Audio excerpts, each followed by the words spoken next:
મેં મારા છોકરાને શિખામણ આપી એ બરાબર તો છે ને બિરાદર? કે એક ગામમાં હું રહેતો હતો. મારો પરિવાર બહુ ગરીબ હતો. મારો શાકભાજીનો ધંધો હતો. હું રોજ શાકભાજી લાવી અને વેચીને મારું ઘરનું ગુજરાન ચલાવતો હતો. મારા ઘરમાં મેન કામ કરવાવાળો હું જ હતો અને ઘરમાં મારી પત્ની અને મારો છોકરો આટલા હતા. હું રોજ 1000ની શાકભાજી લાવતો અને 1500માં વેચી દેતો અને એમાંથી બીજા દિવસે શાકભાજી લાવવાના 1000 રૂપિયા બાજુમાં મૂકી અને 500 રૂપિયાથી ઘર ખર્ચ કરતો. કારણ કે મારા ઘરનો રોજનો ખર્ચો 500 રૂપિયા જ હતો. આમ ને આમ અમારું જીવન શાંતિથી પસાર થઈ રહ્યું હતું. આમ જ શાકભાજી લાવતો, શાકભાજીના રૂપિયા અલગ કાઢી અને નફો બચે એમાંથી ઘરનો ખર્ચો પૂરો કરતો હું. પણ થોડાક વર્ષો પછી મારો છોકરો મોટો થઈ ગયો તો મેં એને બોલાવ્યો અને કીધું કે બેટા, હવે હું આરામ કરવા માંગુ છું. તું મારો ધંધો સંભાળી લે. અને સાંભળ બેટા, તું 1000ની શાકભાજી લાવજે, 1500માં વેચજે અને શાકભાજી લાવવાના 1000 રૂપિયા પહેલા કાઢી લેજે અને 500 રૂપિયા વધે તેનો ઘર ખર્ચ કરજે તું.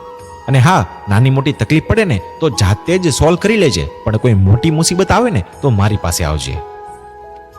અને મારા છોકરાએ આ મારી વાત માની લીધી અને ધંધો ચાલુ કર્યો અને મારા છોકરાએ મારા કીધેલા પ્રમાણે જ કરવા લાગ્યો, જેથી અમારી જિંદગી ખૂબ જ શાંતિથી પસાર થઈ રહી હતી. પણ એક દિવસ મારી પત્નીએ મારા છોકરાને મીઠાઈ લાવવા કીધું તો મારા છોકરાએ વિચાર્યું કે આજે 800 રૂપિયાની શાકભાજી લઈ લો અને 200 રૂપિયાની જ મીઠાઈ લઈ જાઓ મા માટે. એમ કરી 800 રૂપિયાની શાકભાજી લીધી અને 200 રૂપિયાની મીઠાઈ લીધી અને મા માટે. અને હવે એને 800ની શાકભાજી વેચી તો 1200 રૂપિયા જ થયા. એમાંથી 500 રૂપિયા ખર્ચ થયો તો બચ્યા 700 રૂપિયા. બીજા દિવસે 700ની શાકભાજી લાવ્યો, વેચી તો થયા 1000 રૂપિયા અને ખર્ચો કાઢતા બચ્યા ખાલી ને ખાલી 500 રૂપિયા.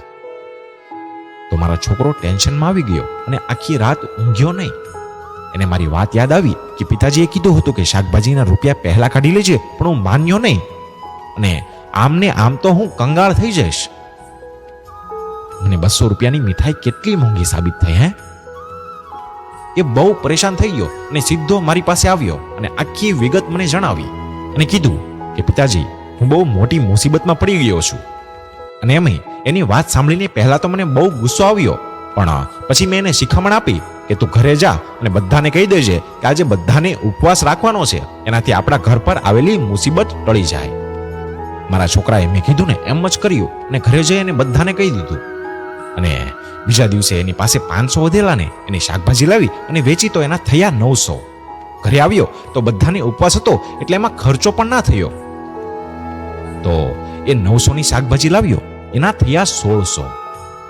એમાંથી 500નો ખર્ચ કર્યો તો વધ્યા 1100. બીજા દિવસે 1100માં 1700 થયા. એમાંથી 500નો ખર્ચો કર્યો તો બચ્યા હવે 1200.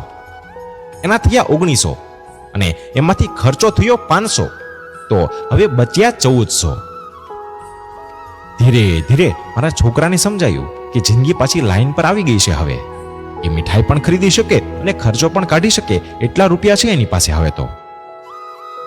અને હા, મારી આપેલી શિખામણથી મારા છોકરાની જિંદગી બદલાઈ ગઈ હવે તો. અને એમાંય આપણી અસલ જિંદગીમાં પણ ઈચ્છાઓ પર નિયંત્રણ કરવું જોઈએ. એ મોટામાં મોટો ઉપવાસ છે બિરાદર. લોકો ગાડી, ઘર અને મોજ મસ્તીના ચક્કરમાં જરૂરિયાતના રૂપિયા ખર્ચી નાખે છે અને એમની જિંદગી ત્યાં જ રોકાઈ જાય છે. જો બિરાદર, આપણે થોડાક સમય માટે ઈચ્છાને મારીને અનુશાસનમાં રહીએ ને તો આગળની જિંદગી ખૂબ જ સારી પસાર થઈ શકે. આ તમને વાત કેવી લાગી? કોમેન્ટમાં જરૂર જણાવજો મિત્રો. ધન્યવાદ.